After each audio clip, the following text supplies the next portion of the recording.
I can't think of a more appropriate player to be looking at for holding ramp on Nuke for the CT side. Ropz is known for his lurky plays and also incredible aim, while also proving at the same time and time again how great of a player he really is. Let's take a look at this first round of FaZe playing against an eco from Mouse. Even though they do not come ramp this round, notice what Ropz has bought for the second round, or also where he is positioned at the same time. He has gone for this M4 armor buy with no utility. Because of having no utility here and also a strong rifle, it's best to sort of keep a distance away from ramp just in case an eco rush does come in. From this position, Ropz can quickly rotate outside to help his team out when needed as well. Let's now take a look at the fundamentals of utility that Ropz uses early on in the round. He will either throw a Molotov or a smoke against this corner to stop any early aggression from the T side. If you throw a Molotov here early on, you can drop your smoke on top of it afterwards, allowing for you to get behind it. In this round, Mouse actually go for an execute on towards the A site. Ropz doesn't waste any time and make sure to tape map control of trophy room just in case Mouse do abort their execute and come back to try go B. Don't get ahead of yourself in this situation, guys, and just hold W in towards lobby, as you'll probably get caught off by someone holding the flank, so just take it slow and steady and wait for the full take onto the A site and punish them when you can.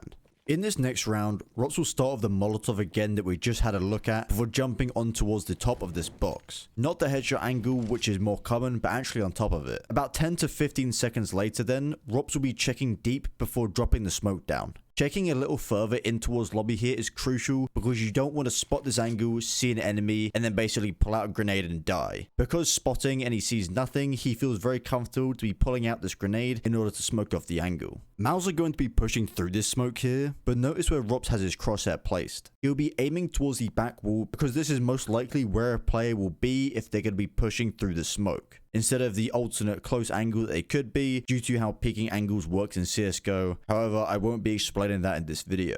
As you guys can see, they run right into Ropz's crosshair. However, he does get swiftly traded by his former teammate Bimas. This is a nice little position you can be playing if you're on an eco round with just a pistol. Just tucking in this corner and not giving the T side any information from where you are may result in you getting a kill. And because it's an eco round, guys, there is no harm in giving it a go, as it may get you a rifle that you can save into the following round.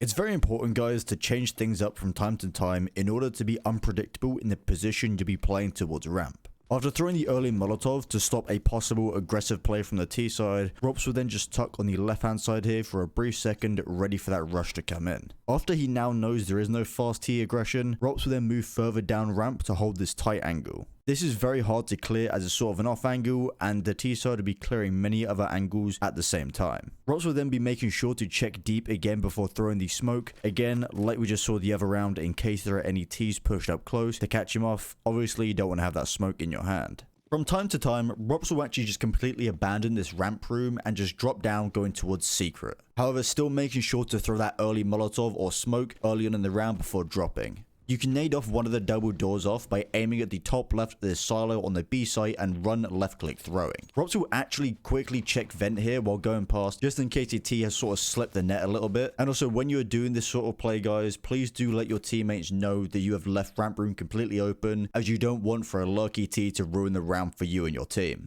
Firstly, guys, I would like to apologize for the lack of the crosshair here. For some reason, the demo is a little bit bugged out and it just isn't displaying it for this round. However, I want to be paying attention to the off angles that Ropz will be using in this ramp room to catch the enemy side off guard and also isolate the duels. Ropz is first able to take out JDC while he is clearing that close right angle, giving him a free duel to take. Because of the space between him and Dexter and also the box that Ropz is using here, he is then able to take another one-on-one duel securing the bomb. From this, Ropz just needs to now play it safe, going back behind this red box, just jiggle peeking either side for information on that last player. This does actually allow him to get that 3k he deserved at the end and close out the round for his team.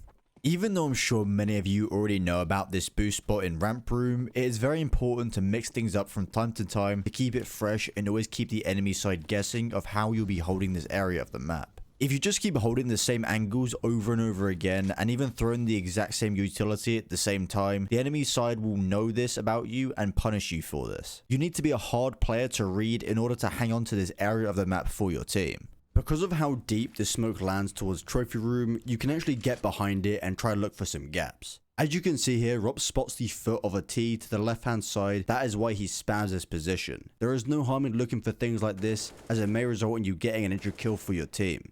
If you're having a bit of a slow round towards ramp, please do feel free to go for some aggressive plays and push through your own smoke on ramp. If you haven't had any pressure towards this position for most of the game, you might as well give it a go. As you can see in this clip, Ropz is able to play off the sound cues of Bimas, who is on the other side of the smoke, and this basically allows him to take this map control for free. If you practice the smoke towards ramp, you may start finding a way to throw it to get a little bit of a pocket here to the right hand side consistently. This could result in a few kills, so give that original smoke a look at and see if you can get a feel for it. To play ramp, guys, there are quite a few things that are required from you. These are first of all having great aim, as you'll be taking many duels by yourself and you cannot really afford to be messing these fights up for you and your team. Another point that I also want to make sure is very clear is that understanding rotations on Nuke is super important for playing ramp, as you won't just be staying in this room, you'll also be moving around quite a lot. I hope this video has helped you out a little bit, and if it did, please leave a like. I really do appreciate it. Until next time, guys, it's been Glaze, and I'll speak to you very, very soon.